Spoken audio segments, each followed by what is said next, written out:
It is time for Bet On It, brought to you by Warhorse Sportsbook, the best place in Nebraska to place your sports bets. Make sure you get to warhorsecasino.com for all their promotions and details. And you can get out to the Lincoln or Omaha locations to check out their facilities.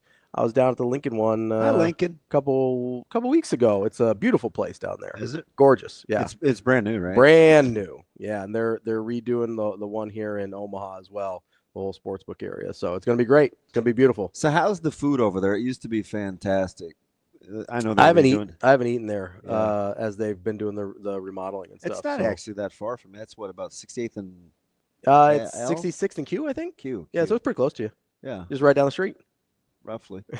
No, it is. No, I mean really, it's just right down the street there. Huh. But no, I haven't been to the one in Omaha since they've been remodeling. Omaha. But I have been to the one in Lincoln. It's gorgeous. They're doing a great job over there. We love it. Yeah. We're not counting UNLV yesterday, right? Because I just kind of said that in passing. I mean, we can. I put you on the spot.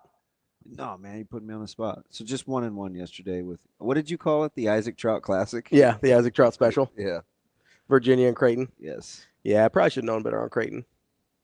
Here's the thing that I'm starting to wonder with Creighton Bluejays, right? And Virginia took a miracle. Yeah. But I felt like they owed me from Carolina. They did owe you. They kind of hosed you on that one. Yeah. I'm starting to wonder if we'll have a much better idea of who this Creighton team is if we forget the Kansas game. Just as the outlier? Yeah.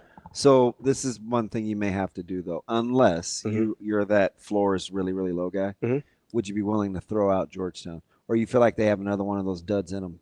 I mean, San Diego State's probably better than Georgetown, but that's a pretty similar dud in terms of what that looked like.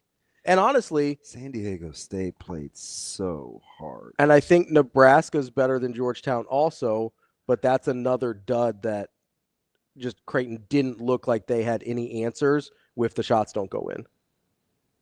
Yeah. Well, I'm telling you, it's the off the bounce thing. Yeah, there's none of it. They don't have any of it. You know, and listen, it's like DeMarinis was saying, when you're a no middle team like Nebraska, did you see how Georgetown was icing all those ball screens? Like even Mike is like, they just want to keep the ball. They just want to keep it on one side of the floor, right? Like it's just amazing how you're so limited. Yeah, how it completely neuters the offense. Neuters. I mean, it does, right? Just chops those things right off. And you're just left out there in the cold. Look at my nuts. And what are you talking about, Shane? It's a really hard way to make a living offensively if you're Creighton. If you can't compromise the defense in any way, which they can't. Yeah. The only thing they can do is try not to turn it over for 25 seconds and then take a deep three and hope it goes in. That's the offense right now. Seems a little. Am I wrong? I think their shot selection has not been good, and maybe they are settling because they cannot get into an offense. They can't get into an offense. They can't get into the lane on penetration. They can't get the ball. I would have loved to have been a fly on the wall when they called the timeout after Ashworth shot Neal shot the wing three that was hit the side. And then Ashworth shot the one from like 32. Yep. I got the time. I just would have liked to have been a fly on the wall. How about how he just pulled Neal after he inexplicably just dribbled it out of bounds? He looked around. He was like, yeah, sub, Davis, go. And I don't know. There's no answers there for what ails them, right? Because there's nobody on the bench that you can look to and say, okay, we might have to live with some growing pains with this guy, but he's got the skill set that could be useful to us. That guy doesn't exist on the roster. And I know the value wins aren't there yet for Georgetown, but did they look like a 9-2 team? Because that's exactly what they are this morning. No, that's not a great basketball team. Like I'd be curious. I don't even know if that's a good basketball team. But what I do know is that if Fedor Zugic doesn't get eligible, Creighton may not make the NIT. That's a bad basketball team. Wow. They're going to get eaten alive by teams that know how they play offense because there's nothing they can do. You said NIT, right? Yeah. If Fedor doesn't get eligible within a month minimum, or They'll like get- maximum. They'll get him right after the first of the year. I'm just saying. I hope you're right. Me too. But if they've got about 3 weeks for him to get eligible and start playing before this is maybe not an NIT team. That's how low the floor is to me. Because teams in their conference know how to defend them already. If they can't beat you on the bounce and they can't get the ball to Kalkbrenner, they're not going to score. They're going to win a few games they shouldn't because they get hot from 3. That's it. They got to find a way to get back to the foul line too. They also need to find a way to defend. Can we not I know I've talked a lot about offense here, but we saw them defend, and I know Kansas runs a trash offense. Yeah, because I was going to say for as low as their statistical point total was, they did shoot whatever 12 of 33 is. I mean, it's a little 37%, 36%. Okay. So not terrible. Yeah. Right? Like you'd live with that. Yeah. But the defense is terrible. Like truly awful, especially considering the anchor you have. I don't know if they just haven't figured out identity-wise that they have to play games in a certain way, maybe like they did a few years ago when this group was young, the Trey Alexander group was young, and figure that out.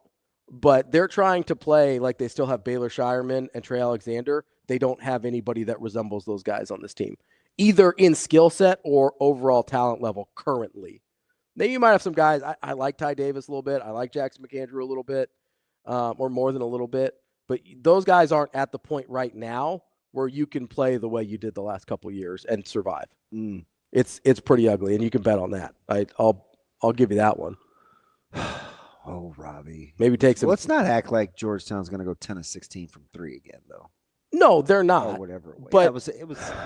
Yeah. Part of that's the atrocious defense. 10 of 16, though. Horrifying defense. They won't do that again. No, they won't. But I'm not. I do think Creighton's going to put up that bad of a defensive effort again. So they might not go 10 of 16 again, but there's a lot better shooting teams than Georgetown on your schedule. 57 minus 29. So they scored 28 and 29 respectively. Yeah, they were very consistent. But they gave up, a 50 burger in the second half almost? Fun stuff. Yeah, because it was 34. 34, 28 at half. And 83? Was that the final number? Yes, indeed. So 87-51. 80, yeah, so more than a 50 burger. Creighton will put up that bad of a defensive effort. I guess you if you assume that there's going to be that of a stinker again.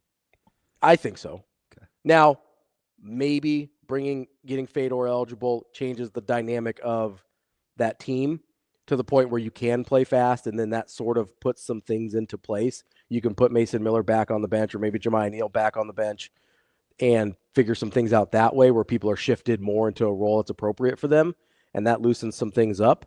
That's why I said you've got about 3 weeks for him to get eligible in order for that to be even a hope of a tournament team. Yeah. So we'll finish up yesterday 1-on-1 with me, Virginia. And Creighton. We do have some games today though. There's a couple that I like a lot. Do you like the NFL game at all? We've got Broncos, Chargers. I would be a lean to the Chargers. But not a lock. I would take the Chargers, or I wouldn't play it. Lean with it, rock with it. No lock with it. Rock with it. Lean with it. Rock. What do we like? Do you like George? You like Sam Houston tonight? 100%. The plus 4.5. Yep. Is that one of your locks? Lock it up. Lock it in. Lock up the Bearcats. Hi, boss. What do we like for anything in college basketball tonight that you're feeling? This is just a team that I happen to know. Yeah. Somebody that you used to know? So it's going to be 1.5. You might like the money line because I think it's somewhere around this morning early. So minus 120 on the money line. Mm-hmm. But Oakland will win on the road at Cleveland State. That is a deep cut, my guy. Oakland will win on the road at Cleveland State. Big Horizon League guy? I am, actually. Speaking of the Horizon League. Do you know I am a Horizon League guy? You love Doug Gottlieb? No, but wow. I'll let you get to that in a second. That's a cold shot. Do you know why I'm a Horizon guy? Why is that? Because at one point I thought Omaha was going to be in the Horizon League. So just the idea of Omaha in the Horizon League is like, I'm all in? I want to know what I'm dealing with. Oh, fair. That makes sense. I like you doing your market research. Yes. I appreciate that. staying on top of it. Coming up, Oakland. Oakland in Sam Houston. Coming up next, we'll talk about how Doug Gottlieb's a big fat idiot. That's DB. I'm Ravi Lulla. So harsh. This is it? It might be the nicest thing anybody's had to say about him in the last 48 hours. 81-57. I said 87-51. Bet on it. Brought to you by Warhorse Sportsbook.